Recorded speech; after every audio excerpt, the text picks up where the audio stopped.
त्यांचे पुतणे आणि उपमुख्यमंत्री अजितदादा अशी म्हणाले की मला माहिती नाही की कुणाबद्दल बोलले मोदी, पण पुढच्या सभेत मी त्यांना निश्चित विचारेन. ठीक आहे, त्याचा काय पण कॉमेंट आहे.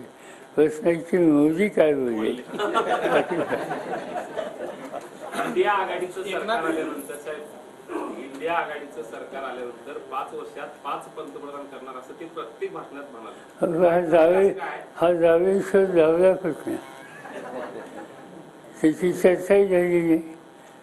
ज्या वेळेला इंडियाची बैठक झाली 1, 2, 3, त्याच्यामध्ये अभूतपूर्व फायनान्स असतील किंवा प्रोजेक्ट करा असा विचार झाला नाही, चर्चाही झाली नाही. आता काही लोक असं म्हणतात, मग तुमचा फायनान्सचा कोण आणि तुम्ही कसं जाणार. एक उदाहरण तुम्हाला मी सांगतो. 1977च्या कालावधीमध्ये नंतर जनता पक्ष निवडणुकीच्या नंतर आला. त्यावेळेला जयप्रकाश नारायण यांनी अपील केलं आणि सर्व देशाचे लोक संघटित झाले आणि काँग्रेसचा पराभव झाला. आम्ही लोक काँग्रेसमध्ये होतो तेव्हा, त्यामुळे आम्ही दोन पाहिले. पराभव झाला. लोक म्हणायचे सरकार कसं बनणार, नेता कोण. मोरारजी देसाई प्रधानमंत्री झाले, त्यांना प्रोजेक्ट केलं नव्हतं, तेव्हा जनता पक्षच नव्हता. निवडणूक झाल्यावर जनता पक्ष झाला आणि जनता पक्षाच्या त्या बैठकीमध्ये मोरारजीबाईचं नाव आलं. त्यामुळे आज जे सांगितलं जातं त्याची फार चिंता करण्याचं कारण नाही. निवडणूक झाल्याच्या नंतर आमची जी इंडिया हा जो ग्रुप आहे त्याला पुरेसा नंबर आला, एकत्र बसतील, लोकांना हवं आहे त्याची निवड करायची स्थिती निर्माण करतील आणि ज्याची निवड होईल त्याला पूर्ण सरकार देऊन एक स्थिर सरकार देण्याची काळजी घेतली जाईल की जे अखंड 5 वर्ष चालू शकेल. त्यामुळे त्यांना जी जीवा स्वप्न पडतात की दर वर्षाला फायनान्स हवी, हे सगळं त्यांच्याच डोक्यातनं निघालेले, आमच्या कोणाच्या डोक्यात म्हणत नाही.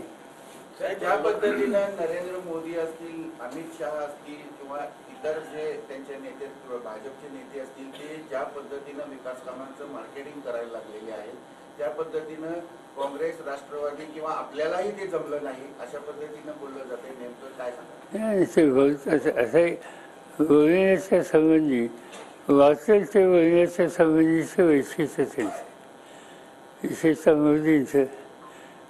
तुम्ही अमित शहांच्याबद्दल बोला, मी काही भाष्य करू इच्छित नाही, कारण आपण त्यांच्या सासूरवाडीला आहोत आणि त्यामुळे उगीच जावयाच्याबद्दल फारसं आपण भाष्य नाही केलेलं बरं.